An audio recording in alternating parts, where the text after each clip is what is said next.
Out of the settlement agreement that Professor Neeson referred to, the legacy of that agreement, which was holistic and it was driven by Indigenous legal principles, was something called the Truth and Reconciliation Commission.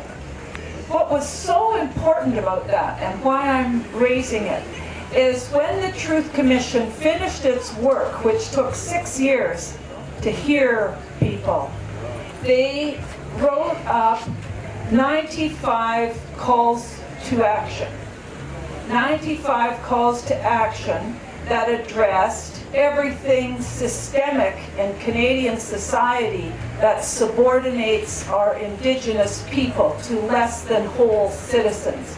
So the child welfare system, the justice system, the education system, the healthcare system, the churches, the sports community, all of those systems which mold and shape our children and often omit the participation of Indigenous children, all of those systems are now being reviewed and examined and indigenized, which is a new word in Canada, indigenized or indigenization. So my university is becoming indigenized, and that means we look at everything from admissions criteria for students, criteria for scholarships, hiring policies, the overall ethic of the university, curriculum changes, the whole thing.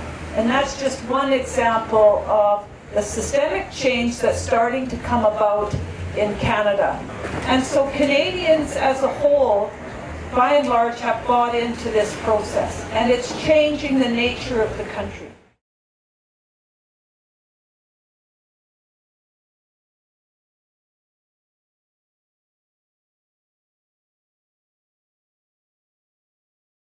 So there's a question now about the ability of the nation state of Canada to clamp down on these potentially sovereign territories.